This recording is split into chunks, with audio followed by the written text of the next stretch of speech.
With You ain't gotta take it from volatility me. comes opportunity, so that's good. It's good that you think about it. Well, don't take it from me.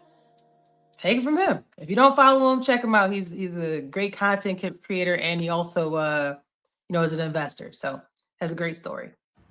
Trump dominates the headline with the same script over and over again, and the markets keep falling for it. But it don't mean you have to. And here's what I want you to understand. If we can understand this three-step pattern, I promise you can start positioning yourself instead of panicking, right? So step one is he creates this hard narrative, right? And it's tariffs, it's war, it's China, it's Iran, it's Greenland. It's something like that that causes tension in the markets. And then the headlines get really, really loud. And CNBC and all the news stations, they start covering it. And what they do is they push the fear. Then you get phase one of the step one, which is the panic.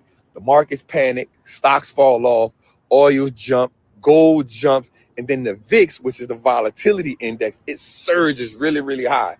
And when that goes up, that tells us the market is falling.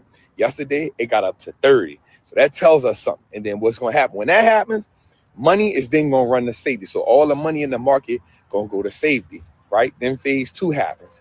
Trump doubles down on it. All right. Let the rest of this play out.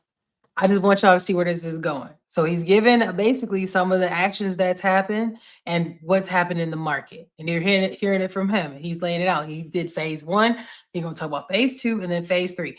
Drop some drip in the comments. Let us know. Do y'all agree with this? You disagree with this? You going to use these tips? Let us know. You better say Right. that. Puts out more threats. He put out more sanctions. You get more headlines. And what we get last week, Trump said what? We don't want to talk to Iran. We want to dominate Iran, right? Sell-off comes even more. Then you get the step three, which is the relief headline. But you only get the relief headline once something breaks. So last year in April 9th, what did we get? We got the bond market that went to 5. That means they got to pay a lot of money for people to buy U.S. bonds. This time, what it was crude oil overnight got to $120 a barrel. Now, what does that do? That goes against everything that he has planned to do, which is inflation goes up, gas prices go up, everything goes up. And then you have a Fed that may even have to think about hiking rates to help the inflation. That goes against what he wants. So what has to happen now? He comes out and says, hey, the war in Iran is almost over. We way ahead of schedule. Same day that happens, just like last year. Same day the bond market went up, came out. Same day oil prices went up. And the markets rally when they hit that. And so today we're seeing some follow through behind that. And here's what I want us to understand though. If we understand the pattern, we don't have to fall for it. We can just position ourselves. We'll be under a little pressure, but it's all worth it. And as the market comes back, you'll see gold goes back up. You'll see cybersecurity, which is going to be essential right here. Look at some of your retail stocks like Ross. Look at some of your retail stocks like Walmart, even BJ's, right? Because the market is coming off from its highs. So it gives you time and not worry about being at an all-time high to get some great stocks. It's your boy, the Wall Street Trap. I hope I helped y'all out, man. Salute.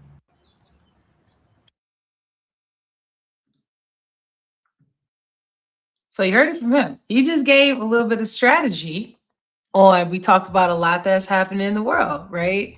And based on some of those actions that's happened, what is an opportunity to have some level of strategy as you approach what's going on with the market? I hope that helped y'all. I'm not anybody's advisor. All I can do is share some content that I thought was helpful. And I think that was helpful. Drop some drip in the comments if you like that. Listen to him and buying the dip. That's all I got. All right. Well, I'll put a little bit more to it. Put a little dip on the chip, as they say. That's your thing anyway. Yeah, it's in my wheelhouse. Yeah. But like, so we'll talk about he got into like Trump moves, right? Mm-hmm. So one Trump move, we'll call it, right, or quote, can swing damn hundreds of billions of dollars in market value in a single day. What is that? For all of those that know about them, your 401k. That's the main thing. You probably staring at your 401k like, ah, dang, help it. I need to take it out. I'm trying to retire. No, don't. You cannot. The one thing about a 401k that sucks is that it's usually not dynamic where you can go in and make moves on your own. You're beholden to certain options, but it's also tied to emotions. So that's really the bad thing there. So what 802s for those of you who know, if you know, you know. 802s, Oh, here you go. 802s. I already knew you was gonna say, yeah, but we'll get back into it. We're talking about like the volatility in this. It equals like wealth transfer in those moments. So Warren Buffett and all of those individuals, yeah, they have a large war chest, but that's because they're waiting for times like this where he talked about VIX, which is basically the fear index or fear greed market. That is where small investors start buying high and then they panic and they sell it at the low because they scared. Don't go out like no bitch. You make sure that you have it where it's ready to go. You gotta keep your wits about you. Stand strong. Diamond hands as people call it, right? And that's how I used to be with NFTs. I wonder how that worked out for everybody. But the funds and market makers, they scoop up the difference and all of that. And that's really where the main issue lies. But what happens? Fees get paid, win or lose. That's what happens for a lot of people. Your retirement, it depends on chaos, while Wall Street earns a steady check. So that's what happens because all of those transactions that you make, I'm a broker. I get it anyway. I get it on the in and out. I'll leave it to you to discuss. Yeah, I mean, let's talk about the 401ks for a second. What Cassius Pay was talking about for the 401ks, when you get a 401k, it'll say, what kind of portfolio do you want to have? There's sometimes they ask you, do you want to be aggressive? Do you want to be really, really conservative? Do you want to be balanced?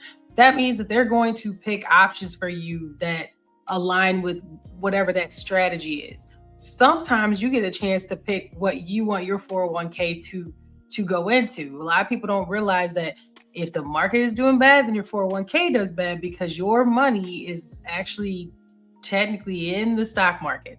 Actually. Well, just don't treat it like gambling. That's really what I'm saying. Because the way that you guys are painting it is in a way that if I wasn't familiar, I'd be scared. Because you're saying, zero, then we all gotta let her finish her thoughts, sir. Yeah, I was gonna continue. She just put her apron on. You didn't let her cook. Let that girl cook. Yeah. Okay. So that Joe, I was kind of going towards something like that. So shout out to Joe for his comment right there. But what you can, that's not defaulted like that. So like I said, you can choose how you want your 401k to be funded. Like I'm just saying the stock market, I don't know if the stock market's ever went to zero. I'm just saying like your money, like the stock market has to be off of something, and the something is partially your money. What we talk about on this show a lot of times is we talk about owning your own, taking your own money that's outside of 401k and using it for stocks as well. So you can pick the different things that you want to do. And based on some of this inferences that Wall Street Trapper gave, you could maybe play on that if you would like to. Those are other options that you have. But people will be like, I don't do the stock market. Yes, you do, baby. You got a 401k. Okay. You do the 802s and those 401ks. We'll get into that little piece a little bit where you talked about the stock market going to zero. There's technically slavery had stocks going. It was people, so the ability to leverage shares of a company has been around. So for that, I will say that even when there were bread lines, there was still investing going on because somebody had to make the bread, even if it was government coupons that were, that's making those transactions happen. I digress, but I just wanted to make sure that I got into it for that part of the record. Gotta diversify your bonds.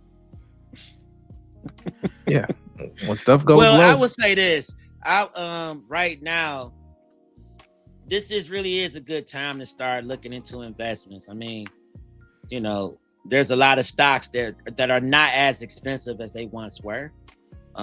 Some people do borrow from their 401k.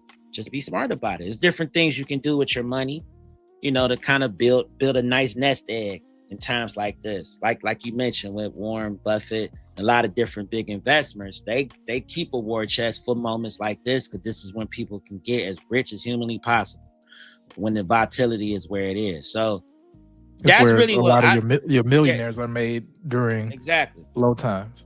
So Exactly. Yeah. So we're definitely not about to, I'm not your advisor. Talk to that person in your HR department. Find out, you might want to up it a little bit in terms of how much you are invested into your 401k. You might, for a short period of time, want to increase it a little bit, because things are just pretty buy much more. at Yeah. some of the lowest. This would be the time to start buying a little bit more and then scaling it back once it starts leveling out. Dim